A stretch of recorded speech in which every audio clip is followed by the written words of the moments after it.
সর্বশেষ 11 জন নিয়ে দেশে করোনায় মৃতের সংখ্যা 250। চলতি মাসে করোনা সংক্রমণ মারাত্মক হতে পারে, শঙ্কা সরকারের পরামর্শকদেরই। করোনার দিনে ডেঙ্গু থেকে বাঁচতে চাই সকলের সচেতনতা। এবং ভার্চুয়াল হাইকোর্টের প্রথম আদেশ ডলফিন রক্ষার।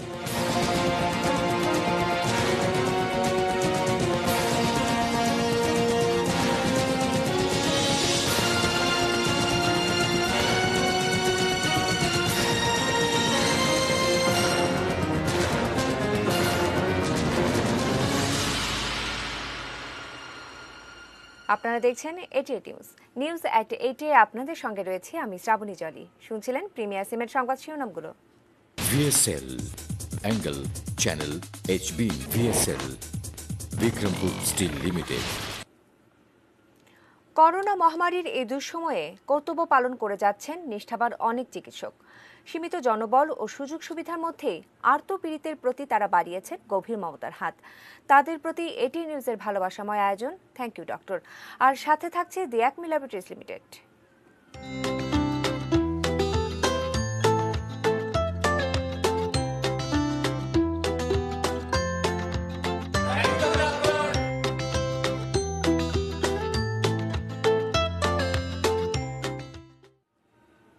এই আয়োজন দেখতে প্রতিদিনই চোখ রাখুন এটিএ নিউজে। এবারে জানাবো বিস্তারিত এবং শুরুতে worldometers.info অনুসারে বিশ্বের সর্বশেষ করোনা পরিস্থিতি।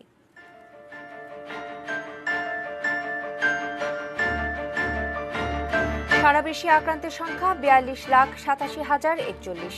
সুস্থ হয়েছেন 15,44,667 জন এবং মৃতের সংখ্যা 2,88,218। এদিকে বাংলাদেশে আক্রান্তের সংখ্যা 16,660। সুস্থ হয়েছেন 3,147 জন এবং এই পর্যন্ত মৃত্যু হয়েছে 250 জনের।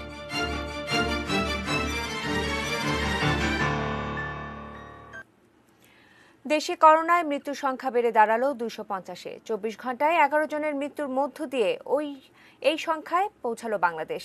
আর এই সময়ে কোভিড-19 রোগী শনাক্ত হয়েছেন 969 জন। দেশে মোট আক্রান্তের সংখ্যা এখন 16,660 জনে। ইমরান হোসেন সুমনের রিপোর্টে দেব বিস্তারিত। কোভিড যুদ্ধে আমাদের হাতিয়ার, এই সুরক্ষার হাতিয়ার হলো যে আমরা ঘরে থাকব, অতি প্রয়োজন ছাড়া ঘরের বাইরে। করোনা পরিস্থিতি নিয়ে স্বাস্থ্য অধিদপ্তরের অনলাইন ব্রিফিং এর শুরুতেই আবারও সতর্ক করা হলো ঘরে থাকার জন্য। আমরা আমাদের বাড়ির যারা বয়োজ্যেষ্ঠ আছেন তাদের দিকে বিশেষভাবে খেয়াল রাখব, তারা যেন জনসমাবেশে না যান। মঙ্গলবার দুপুরের এই সংবাদ বুলেটিনে জানানো হয়, সোমবার থেকে মঙ্গলবার সকাল পর্যন্ত সময়ে 6,773 জনের নমুনা পরীক্ষা করা হয়েছে, যেখানে আক্রান্তের সংখ্যাটা হাজারের কাছাকাছি। আর মোট আক্রান্ত এখন 16,660 জনে। যা নমুনা আমরা পরীক্ষা করেছি এদের মধ্যে শনাক্ত হয়েছে 969 জন এবং এ পর্যন্ত শনাক্ত 16,660 জন। এই সময়ে মৃত্যু হয়েছে আরও 11 জনের। দেশে মোট মৃত্যু হলো 250 জনের। 11 জনের মধ্যে আমাদের পুরুষ 7 জন এবং নারী 4 জন। ঢাকা সিটির মধ্যে 5 জন, নারায়ণগঞ্জে 1 জন এবং নরসিংদী 1 জন, চট্টগ্রাম ডিভিশনে 2 জন এবং সিলেট ডিভিশনে 1 জন। আগের দিন হাজারের উপর আক্রান্ত হওয়ার পর এবার হাজারের কাছাকাছি। যেভাবে আক্রান্তের সংখ্যা বাড়ছে প্রতিদিন, তাই আক্রান্তদের মানসিকভাবে ভেঙে না পড়ার পরামর্শ স্বাস্থ্য অধিদপ্তরের। মানসিকভাবে ভেঙে পড়লে আসলে রোগ প্রতিরোধ ক্ষমতাও কমে যায় এবং আমরা এই সময় বলবো যে আপনারা ফুসফুসের ব্যায়াম বা শ্বাসযন্ত্রের ব্যায়ামটা রীতিমতোভাবে চালিয়ে যাবেন, কারণ অনেক সময় কাশির সাথে শ্বাসকষ্ট হতে পারে। সেই জন্য আমরা শ্বাসযন্ত্রের ব্যায়ামটা যেন নিয়মিত চালিয়ে যাই, গভীরভাবে শ্বাস নেওয়া, গভীরভাবে শ্বাস ছাড়া। এই সময় সুস্থ হয়েছেন 245 জন। করোনা পরীক্ষার জন্য যোগ হয়েছে আরও ল্যাব। যে আমাদের আইসিইউ সংখ্যা এবং ডায়ালাইসিস ইউনিট বৃদ্ধি করার প্রক্রিয়া চলমান। Imran Hossain Suman, ATN news, Dhaka. চলতি মাসের শেষ দিকে দেশে কোভিড-19 সংক্রমণ চরম আকার ধারণ করতে পারে বলে শঙ্কা প্রকাশ করেছে খোদ স্বাস্থ্য বিশেষজ্ঞ কমিটি। স্বাস্থ্যবিধির শিথিলতায় পরিস্থিতি আরও ভয়াবহ হতে পারে বলেও উদ্বিগ্ন তারা। তবে তারা আশাবাদী যে জুনের শেষ নাগাদ এই সংক্রমণ অনেকাংশে কমে আসবে। বিস্তারিত জানব মনিরুল ইসলাম মিন্টু রিপোর্টে। দেশে প্রাণঘাতী করোনা ভাইরাস শনাক্ত হওয়ার পর 2 মাস পার হয়েছে। 8 মার্চ থেকে 4 এপ্রিল। প্রথম প্রায় 1 মাস প্রতিদিন আক্রান্তের সংখ্যা ছিল 10-এর নিচে। এরপর সামাজিক সংক্রমণ শুরু হয়। মাত্র 5 দিনের ভেতর রোজকার আক্রান্তের সংখ্যা 3 অঙ্কের ঘরে পৌঁছায়। 16 থেকে 25 এপ্রিল এ সংখ্যা ছিল 300 থেকে 500 এর মধ্যে। 500 থেকে 1000 ছাড়াতে সময় লেগেছে পরের মাত্র 16 দিন। তাহলে কোন দিকে যাচ্ছে দেশের করোনা পরিস্থিতি? বাংলাদেশে মহামারীর প্রবণতা বিশ্লেষণে সরকার গঠিত 8 সদস্য বিশেষজ্ঞ দলের সদস্য ডক্টর মনির হোসেন গাণিতিক পদ্ধতি এবং মহামারীর সূত্রের ভিত্তিতে এই আশঙ্কার কথাই জানালেন।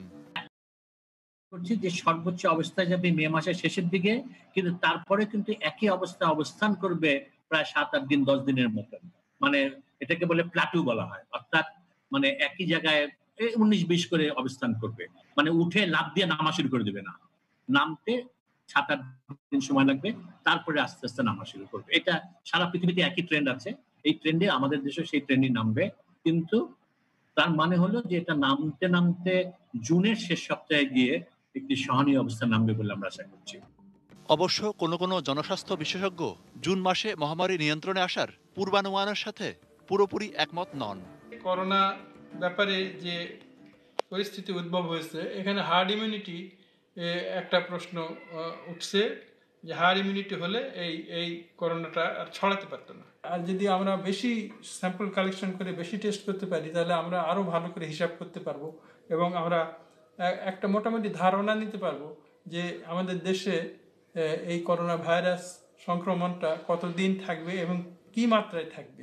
সরকার ঘোষিত সাধারণ ছুটির মধ্যে শিথিলতা, খুলেছে মসজিদ, মার্কেট, গার্মেন্টস এবং কিছু office.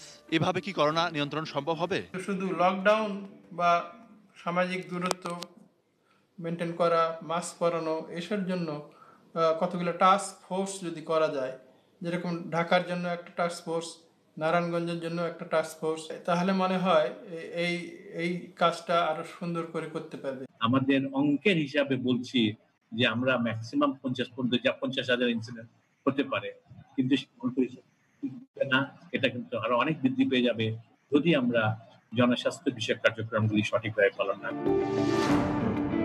Monirul Islam Mintu, ATN news, Dhaka. হাসপাতাল চাইছে করোনা সনদ, নইলে চিকিৎসা নেই। করোনা সার্টিফিকেট ছাড়া জীবন জীবিকা এখন উভয় সংকটে। চাকরিতে যোগ দিতে গেলেও লাগবে এই সনদ। বাড়িওয়ালাই বা বাদ যাবেন কেন? কিন্তু হঠাৎই এত যে চাহিদা করোনা সনদের, তা পাওয়া সহজ নয়। এই মুহূর্তে সবচেয়ে কঠিন কাজ করোনা সনদ সংগ্রহ করা। কিভাবে, জানাচ্ছেন আহমেদ রাব্বি তানিম।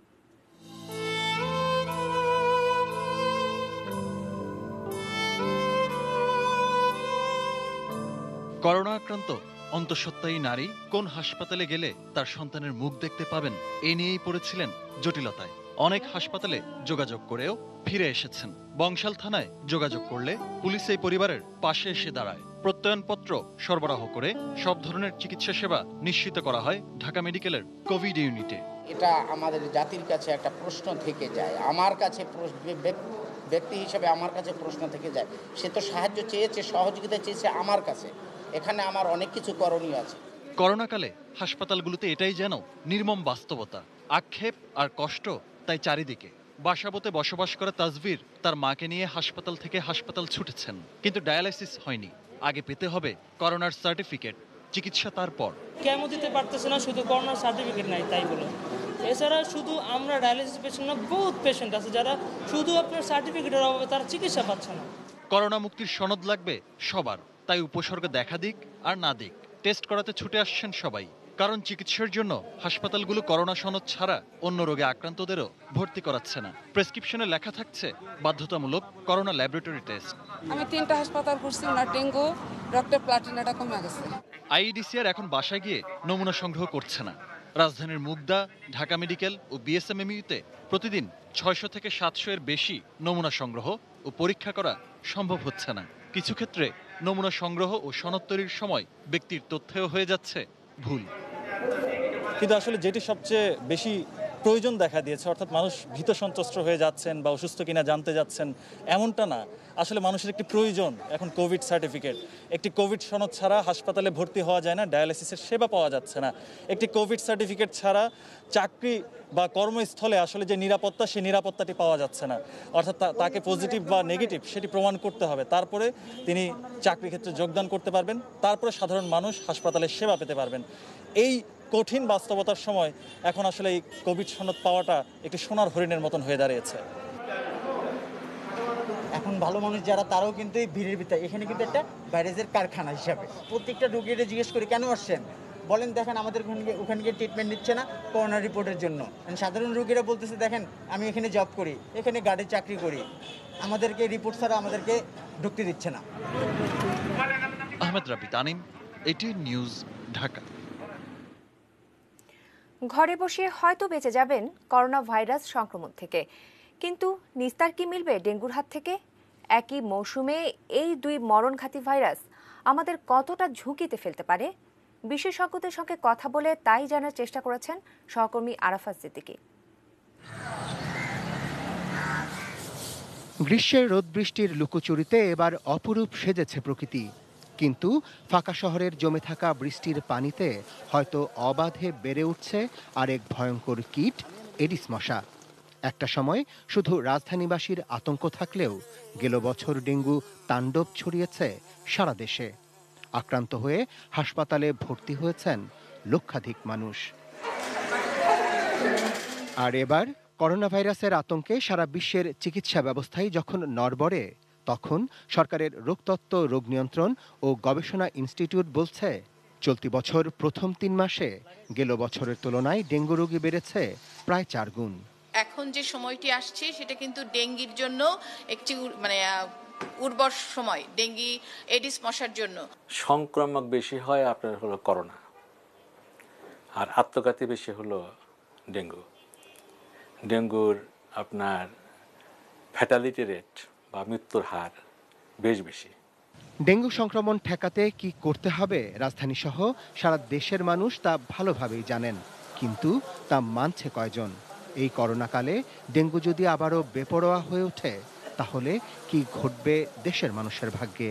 অন্যান্য যে কোনো রোগের সাথে যদি করোনা থাকে, তাহলে এটার সিভিয়ারিটি বা এটার মারাত্মক অবস্থা এবং রোগী দ্রুত খারাপ হয়ে যাওয়ার সম্ভাবনা বেশি থাকবে। সুতরাং ডেঙ্গু জ্বর এবং ডেঙ্গু ভাইরাসের সংক্রমণ এবং করোনা ভাইরাসের সংক্রমণ যুগপৎভাবে যদি এক ব্যক্তিকে আক্রমণ করে, অবশ্যই সেই রোগী বা সেই ব্যক্তি দ্রুত খারাপ হয়ে যাওয়ার সম্ভাবনা বেশি থাকবে। আর তাই বিশেষজ্ঞরা বলছেন, শুধু সরকারের উপর দায় চাপিয়ে এবার হয়তো আর পার পাওয়া যাবে না। বাঁচতে হলে সচেতন হতে হবে প্রতিটি মানুষকে। 3 দিনে 1 দিন জমা পানি ফেলে দিন। Arafat Siddiqui, ATN news, Dhaka. অন্য সংবাদ, দেশের ইতিহাসে প্রথম ভার্চুয়াল হাইকোর্ট বেঞ্চ থেকে প্রথম এলো বিপন্ন ডলফিন রক্ষার নির্দেশ। একই সঙ্গে কি পদক্ষেপ নেওয়া হয়েছে তা 72 ঘন্টার মধ্যে ইমেইলে জানাতে পরিবেশ অধিদপ্তরকে নির্দেশ দেওয়া হয়েছে। পরিবেশ ও জীববৈচিত্র্য রক্ষায় চট্টগ্রামের হালদা নদীর বিশেষ ভূমিকা রয়েছে, কিন্তু দিনে দিনে বিপন্ন হয়েছে হালদার প্রধান সম্পদ ডলফিন। গত 8 মে চট্টগ্রামের হাটহাজারীর হালদা নদীতে ভাসমান অবস্থায় একটি মৃত ডলফিন পাওয়া যায়, যেটিকে ধারালো অস্ত্রের আঘাতে হত্যা করা হয়েছিল। ওই ঘটনার পর 8 ও 10 মে ইংরেজি দৈনিক ডেইলি স্টারের অনলাইন সংস্করণে 2টি প্রতিবেদন প্রকাশিত হয়, যা যুক্ত করে সোমবার ভার্চুয়াল কোর্টে রিট আবেদন করেন আইনজীবী আব্দুল কাইয়ুম। হালদা নদীতে ডলফিন হত্যা রোধে বিবাদীদের নিষ্ক্রিয়তা কেন অবৈধ ঘোষণা করা হবে না এবং ডলফিন হত্যা রোধে কেন প্রয়োজনীয় নির্দেশনা দেওয়া হবে না তা জানতে চেয়ে রুল হয় রিটে। আমাদের ভার্চুয়াল জুডিশিয়ারির সূচনার আজকে এক ঐতিহাসিক সময়।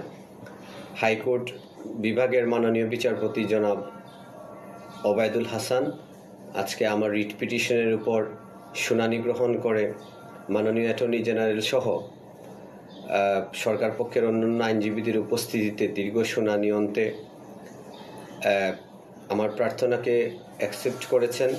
ডলফিন রক্ষায় পদক্ষেপ নিতে নির্দেশ দিয়েছেন হাইকোর্ট। রিট আবেদনের প্রাথমিক শুনানি করে বিচারপতি Obaidul Hasan virtual high court bench মঙ্গলবার এই আদেশ দেন।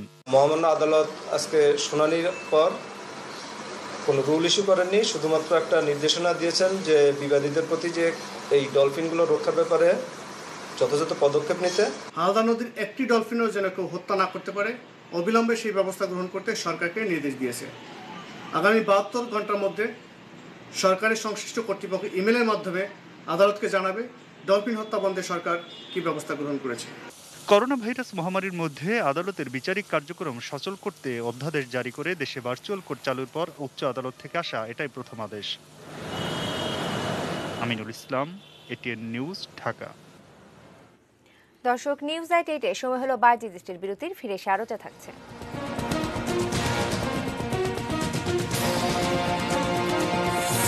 ত্রাণ অনিয়মের বিরুদ্ধে জিরো টলারেন্স বললেন ওবায়দুল কাদের। বাজারে শিশু খাদ্যের সংকট, দাম চড়া।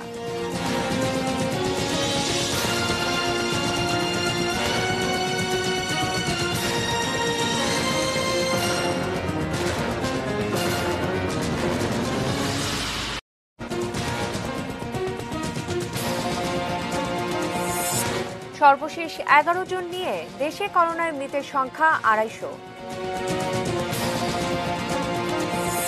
চলতি মাসেই করোনা সংক্রমণ মারাত্মক হতে পারে, শঙ্কা সরকারের পরামর্শকদেরই।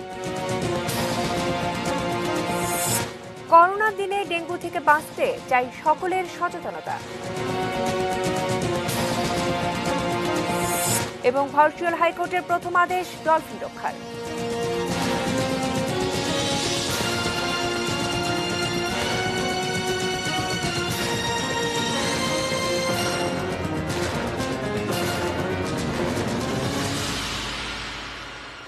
প্রিমিয়ার এসএমের সংবাদ শিরোনামগুলো আরও একবার জানিয়ে আরও একবার আমন্ত্রণ জানাচ্ছি নিউজ এট 8-এ। ধন্যবাদ সঙ্গে থাকার জন্য। ত্রাণ বিতরণে অনিয়মের বিরুদ্ধে সরকার জিরো টলারেন্স নীতি গ্রহণ করেছে উল্লেখ করে আওয়ামী লীগের সাধারণ সম্পাদক ওবায়দুল কাদের বলেছেন, এর জন্যই সামান্য অপরাধ করেও কেউ রেহাই পাচ্ছে না। সকালে সরকারি বাসভবনে ব্রিফিংকালে তিনি একথা বলেন। শপিং মলে যারা সরাসরি কেনাকাটা করছেন সেখানে সংক্রমণের উচ্চ ঝুঁকি রয়েছে, তাই সরাসরি না গিয়ে প্রযুক্তির সহায়তায় অনলাইনে কেনাকাটার বিষয়টিও আজকাল জনপ্রিয় হয়েছে। অনেকে অনলাইনে শপিং করছেন। অত্যাবশ্যকীয় না হলে পরিস্থিতির ভয়াবহতা অনুধাবন করে অনলাইন শপিংয়ে কেনাকাটা করতে আহ্বান জানাচ্ছি। এতে সংক্রমণের ঝুঁকি কমে যাবে। ব্রডকাস্ট জার্নালিস্ট সেন্টার বিজেসির উদ্যোগে টেলিভিশন কর্মী ও তাদের পরিবারের সদস্যদের করোনা টেস্টের জন্য নমুনা সংগ্রহ শুরু হয়েছে। মঙ্গলবার সকাল থেকে এই নমুনা সংগ্রহ কার্যক্রম শুরু হয়। নভেল করোনা ভাইরাস কোভিড-19 পরীক্ষার এই উদ্যোগে দেশের শীর্ষ ব্যবসা প্রতিষ্ঠান গাজী গ্রুপ সহায়তা করছে। সকালে মহাখালীতে ঢাকা উত্তর সিটি কর্পোরেশনের কমিউনিটি সেন্টারের 3য় তলায় নমুনা সংগ্রহ কেন্দ্রের কার্যক্রম শুরু হয়। বিজেসির তরফ থেকে জানানো হয়েছে, করোনা যুদ্ধে সামনের কাতারে থেকেই কাজ করছেন সাংবাদিকরা। এমন অবস্থায় আলাদা নমুনা পরীক্ষা কেন্দ্রের জন্য স্বাস্থ্য অধিদপ্তর ও ঢাকা উত্তর সিটি কর্পোরেশনও সহযোগিতা করেছে। এখন থেকে বিজেসির সদস্য ছাড়া অন্য গণমাধ্যমের কর্মীরাও এখান থেকে পরীক্ষার সুবিধা নিতে পারবেন। করোনা পরিস্থিতির কারণে বাজারে দেখা দিয়েছে শিশু খাদ্যের সংকট, আর এদিকে দামও চড়া। এই অবস্থার জন্য দোকানিরা দুষছেন অনলাইন প্রতিষ্ঠানগুলোকে, আর অনলাইন প্রতিষ্ঠানের দাবি তারা বরং সেবা বাড়িয়েছেন। বিস্তারিত জানাচ্ছেন সাজেদা সুইটি। প্রয়োজন আবিষ্কারের জননী হলেও কোনো কোনো প্রয়োজনীয় পণ্যের বিকল্প হুট করেই তৈরি হয় না। শিশু খাদ্য যেরকম, শিশু খাদ্যের নামে প্রচলিত পণ্যগুলো ছোট্ট সোনামণিদের জন্য কতটা উপযোগী সেটি অন্য প্রসঙ্গ। এসবের মধ্যে যেগুলো নিরাপদ মনে করেন, সামর্থ্য অনুযায়ী তার সবচেয়ে ভালোটাই নিতে চান মা বাবারা। কিন্তু করোনা দুর্যোগে শিশু খাদ্যের প্রাপ্যতা ও দাম নিয়ে কথা উঠেছে। কোম্পানি আসে নাই, কোম্পানিরও বন্ধ ছিল, যার কারণে সমস্যা ছিল আর কি। কিন্তু তখনও আমাদের কাছে যেগুলো ছিল আমরা গায়ে রেট অনুযায়ী বিক্রি করছি, এখনো ওইভাবে বিক্রি করতেছি। যারা ইম্পোর্ট করে তারা যদি প্রোডাক্ট বাজারে না ছাড়ে তাহলে দোকানদার মাল পাবে না, বাজার অটো দাম বাইরে যাবে।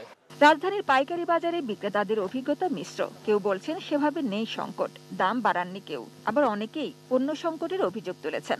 2 থেকে 3টা আইটেম বাড়ছে, আর ওরকম কিছু বাড়ে না। 540, তারপরে 560, তারপরে 570, এখন নাই 610।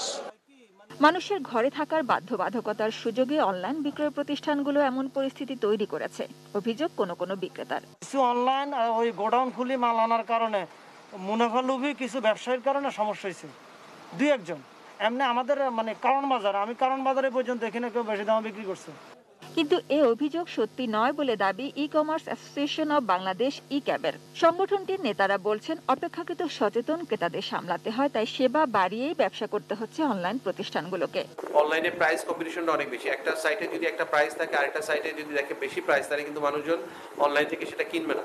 নাম না জানা অনেক ওয়েবসাইট থেকে মানুষজন কিন্তু প্রতারিত হচ্ছে, বা মানুষজন অনেক সাইট থেকে, অনেক ফেসবুক পেজ বা অনেক জায়গা থেকে দেখে কিনছে বাচ্চাদের বিভিন্ন খাবার দাবার, যেটা প্রাইস আসলে ওভার প্রাইসিং করে বিক্রি করছে। সেগুলোকে কিন্তু আমাদের ধরার আসলে খুব difficult.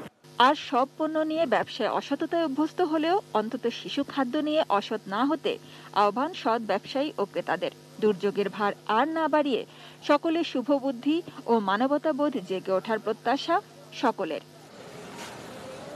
Sajida Sweety, ATN news, Dhaka. এবারে এটিএন নিউজের নিয়মিত আয়োজন থ্যাংক ইউ ডক্টর, সাথে থাকছে দি একমি ল্যাবরেটরিজ লিমিটেড।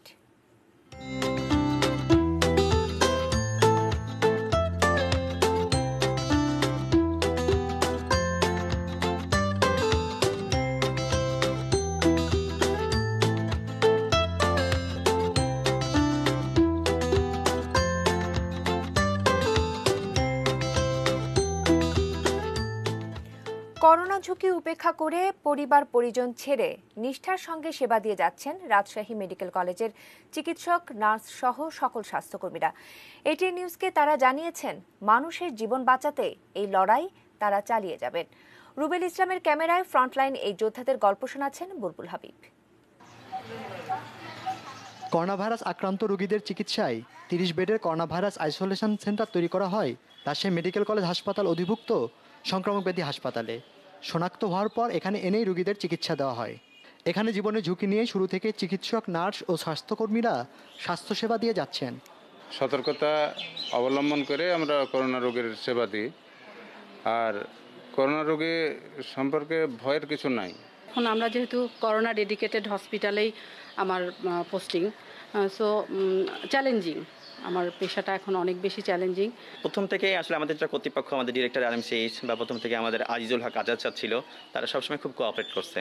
আমাদের divisional director, civil surgeon sir, ওনারাও এখানে আসছে, আমাদের প্রিন্সিপাল স্যার আসছে। অবস্থা গুরুতর হলে রোগীদের রাজশাহী মেডিকেল কলেজ হাসপাতালের নিবিড় পরিচর্যা কেন্দ্রে চিকিৎসার ব্যবস্থা রাখা হয়েছে। এখানে আছে 15টি ICU ও ভেন্টিলেশন ব্যবস্থা। জরুরি বিভাগের পাশে আছে একটি আইসোলেশন ওয়ার্ড। এসবের বাইরে বহির্বিভাগ ও জরুরি বিভাগে নিয়মিত সেবা পাচ্ছেন অন্য রোগীরাও। আমরা সকল প্রকার দুর্যোগেই সবসময় সেবা দিয়ে থাকবো, এই আমরা অঙ্গীকার নিয়েই আসছি। 2 মাসের কাছাকাছি সময় ধরে আমরা এখানে সর্দি কাশি জ্বরের পেশেন্টদেরকে আলাদাভাবে এখানে টিকিট দিচ্ছি, এখানেই চিকিৎসা করা হচ্ছে এবং এখান থেকে তারা ওষুধ পাচ্ছে। সেজন্য আমাদের মোটামুটি পর্যাপ্ত প্রস্তুতি আছে, আমাদের সেরকম সুরক্ষা আছে, আমাদের ডাক্তারদের মনোবল অটুট আছে। আমাদের ডাক্তাররা খুবই ডেডিকেটেড ডাক্তার, এবং আমাদের নর্থ বেঙ্গলের মধ্যে আমাদের এখানে যে মেডিসিনের যে প্রফেসর এবং আদার স্টাফ আছে তারা অবশ্যই কোয়ালিফাইড।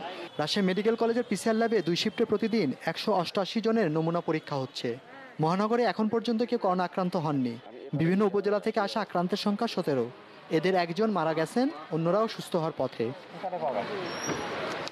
সারা দেশে যেভাবে করোনা আক্রান্ত রোগীর সংখ্যা পাল্লা দিয়ে বাড়ছে, সে তুলনায় রাজশাহীর চিত্র এখন পর্যন্ত অনেকটাই ভালো বলা যায়। তারপর রাজশাহীর চিকিৎসক, নার্স ও স্বাস্থ্যকর্মীরা স্বাস্থ্যসেবায় সর্বোচ্চ ত্যাগ করতে প্রস্তুত রয়েছেন। দেশের মানুষের জীবন বাঁচাতে তাদের এই লড়াই আমৃত্যু চলবে বলে জানিয়েছেন তারা। তাই এটিএন নিউজের পক্ষ থেকে তাদেরকে বলতে হয় thank you doctor. Bulbul Habib, ATN news, Rajshahi.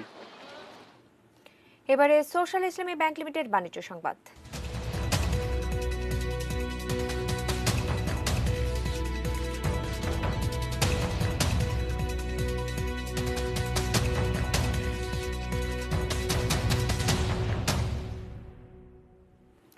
Corona virus দুর্যোগ মোকাবেলায় শিল্পগোষ্ঠী মেঘনা গ্রুপ অফ ইন্ডাস্ট্রিজ ঢাকা মহানগরীর বিভিন্ন স্পটে সুলভ মূল্যে তাদের উৎপাদিত ফ্রেশ, নাম্বার 1 ও পিওর ব্র্যান্ডের ভোগ্যপণ্য বিক্রির কার্যক্রম শুরু করেছে।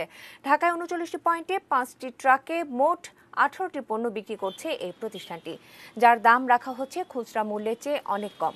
ট্রাকগুলো এক এক দিন এক এক জায়গায় পণ্য বিক্রি করছে। করোনা ভাইরাসের এই দুর্যোগকালীন সময়ে ভোক্তাদের কাছে সুলভ মূল্যে ফ্রেশ ব্র্যান্ডের ভোগ্যপণ্য পৌঁছে দিতে বাণিজ্য মন্ত্রণালয়ের সহযোগিতায় এই উদ্যোগ নিয়েছে প্রতিষ্ঠানটি। এই কার্যক্রম পুরো রমজান মাস ধরে চলবে।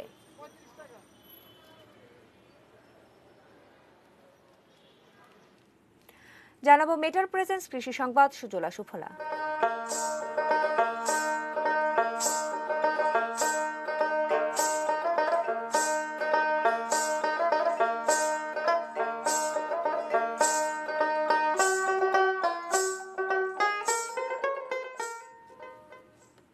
সারা দেশেই বগুড়ার পটলের চাহিদা একটু বেশি।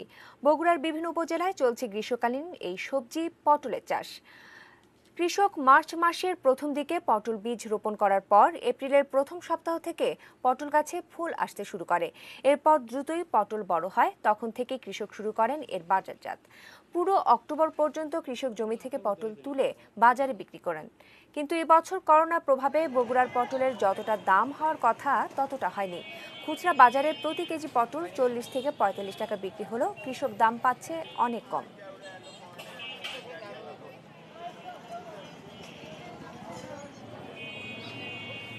বগুড়া আমাদের হচ্ছে শস্য ভাণ্ডার, এখানে যেটাই আবাদ করি আমরা সেটাই একেবারে ভালো ফলাফল পাই।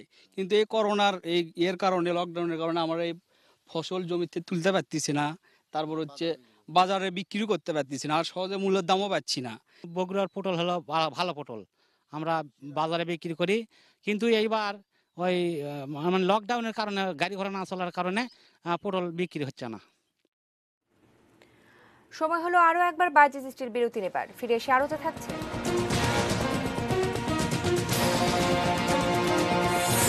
লকডাউন শিথিলে বিশ্বে দ্বিতীয় দফা করোনা সংক্রমণের শঙ্কা।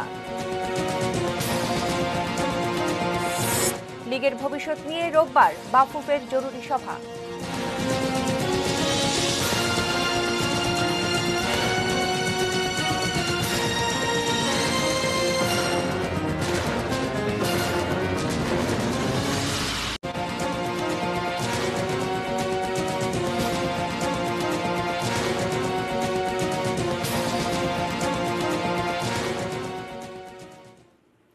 বিরতি থেকে ফিরে এসে আরো একবার আমন্ত্রণ নিউজ এট-এ। কুমিল্লার ধান খেতে উদ্ধার করা 3টি মেছো বাঘের ছানা বন বিভাগকে দেয়া হয়েছে। পুলিশ জানিয়েছে, সোমবার ছনগাঁও গ্রামের একটি খেতে বোরো কাটার সময় 3টি মেছো বাঘের ছানা দেখতে পায় কৃষকেরা। তারা একে একে 3টি ছানাকে উদ্ধার করে। বাঘ ধরা পড়ার খবরে এলাকায় কৌতূহলের সৃষ্টি হয়। খবর পেয়ে আজ দুপুরে পুলিশ ছানাগুলো নিয়ে কুমিল্লা সামাজিক বন বিভাগের প্রতিনিধির কাছে দেন। এগুলো মেছো বাঘের বলে নিশ্চিত করেছেন বিভাগীয় বন কর্মকর্তা।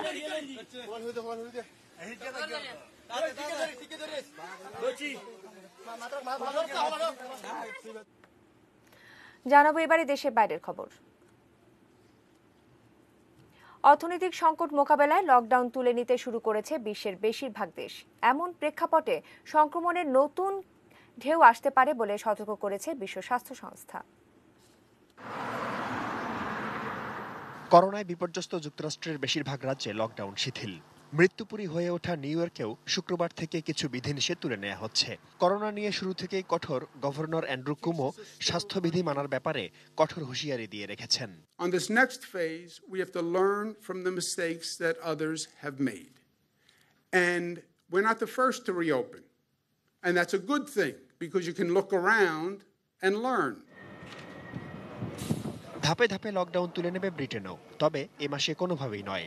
সব বিধিনিষেধ তুলে নিতেও লাগবে আরও 3 মাস, অর্থাৎ 10 আগস্টের আগে স্বাভাবিক হচ্ছে না যুক্তরাজ্য। পার্লামেন্টে প্রধানমন্ত্রী বরিস জনসন জানিয়েছেন, যারা ঘরে বসে কাজ করতে পারছেন না তারা গণপরিবহন এড়িয়ে কর্মক্ষেত্রে যাবেন। Because we must maintain social distancing, which will inevitably limit capacity. Instead, people should drive, or better still, walk or cycle. Italy, France, Spain ও জার্মানিতে লকডাউন শিথিল করার পর অনেক মানুষ ঘর ছেড়ে বাইরে বেরিয়েছে। শপিং মলে বেড়েছে ভিড়, সড়কেও ট্রাফিক জ্যাম। তবে রেস্টুরেন্ট, বার বা দোকানে যেতে স্বাস্থ্যবিধি মানতে বলা হয়েছে। অস্ট্রেলিয়া, নিউজিল্যান্ডেও একই অবস্থা। দক্ষিণ আমেরিকায় ব্রাজিল, আর্জেন্টিনা, কলম্বিয়া, পেরু সহ কয়েকটি দেশে লকডাউন শিথিল করা হয়েছে। একই সিদ্ধান্ত এশিয়ার সিঙ্গাপুরে। ইন্দোনেশিয়ায় ৪৫ বছরের নিচের নাগরিকদের কাজে যোগ দেওয়ার পরামর্শ দেওয়া হয়েছে। ইরানে কিছু নিয়ম মেনে খুলেছে মসজিদগুলো। করোনা ভাইরাসের উৎপত্তিস্থল চীনের উহানে প্রায় ২.৫ মাস পর লকডাউন তুলে নেওয়া হলেও সম্প্রতি সেখানে নতুন করে সংক্রমণ দেখা গেছে। ফলে শহরের ১,১০ লাখ বাসিন্দাকে আবার পরীক্ষার উদ্যোগ নিয়েছে চীন সরকার।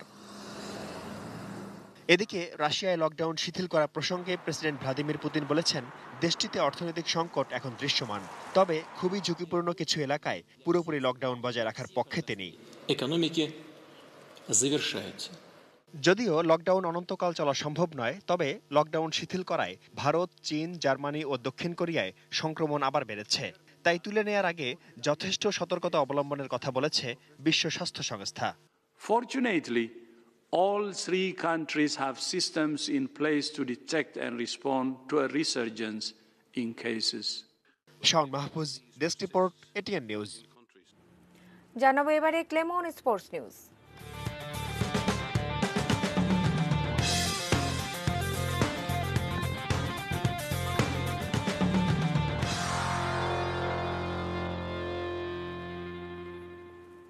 প্রিমিয়ার লিগ ফুটবলের ভবিষ্যৎ নির্ধারণে আগামী রোববার দুপুরে জরুরি সভা ডেকেছে Bangladesh football federation.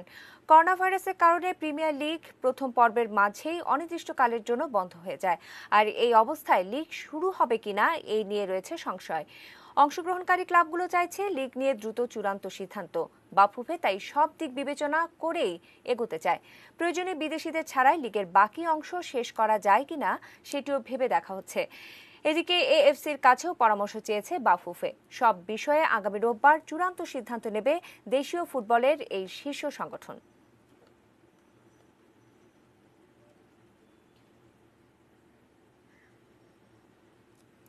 Corona virus মোকাবেলায় শুরু থেকেই স্পেন ও আর্জেন্টিনায় বিভিন্ন ত্রাণ তহবিলে অর্থ সাহায্য দিয়ে চলেছেন লিওনেল মেসি। এবার তিনি করোনা হাসপাতালে দিলেন চিকিৎসা সরঞ্জাম। আর্জেন্টিনায় করোনা মোকাবেলার জন্য তহবিল সংগ্রহ করছে গারাহান ফাউন্ডেশন। এই ফাউন্ডেশনের সঙ্গে যোগ দিয়েই প্রায় ৫ কোটি টাকার চিকিৎসা সরঞ্জাম দিয়েছেন মেসি। করোনার বিরুদ্ধে সামনে থেকেই লড়াই করা চিকিৎসক নার্সদের জন্য বিভিন্ন সুরক্ষা সরঞ্জামের ব্যবস্থা করে গারাহান ফাউন্ডেশন। মেসির প্রতি কৃতজ্ঞতা প্রকাশ করে ফাউন্ডেশনের নির্বাহী পরিচালক ডক্টর সিলভিয়া কাসাব বলেছেন, আমাদের কাজের মর্যাদা পাওয়ায় আমরা কৃতজ্ঞ।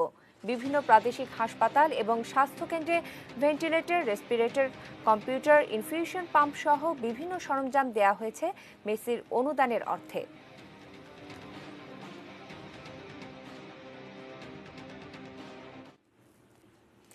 খেলার খবর জানিয়ে শেষ করব নিউজ এট 8। তবে যাবার আগে প্রিমিয়ার সিমের শিরোনামগুলো জানিয়ে দিচ্ছি আরও একবার। সর্বশেষ 11 জন নিয়ে দেশে করোনায় মৃতের সংখ্যা 250। চলতি মাসেই করোনা সংক্রমণ মারাত্মক হতে পারে, শঙ্কা সরকারের পরামর্শকদেরই। করোনার দিনে ডেঙ্গু থেকে বাঁচতে চাই সকলের সচেতনতা। ভার্চুয়াল হাইকোর্টের প্রথম আদেশ ডলফিন রক্ষার।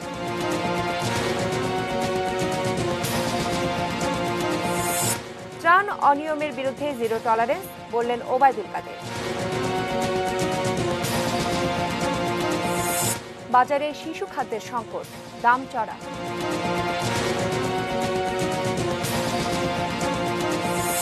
লকডাউন শিথিলে বিশ্বে দ্বিতীয় দফা করোনা সংক্রমণের শঙ্কা। এবং লিগের ভবিষ্যৎ নিয়ে রোববার বাফুফের জরুরি সভা।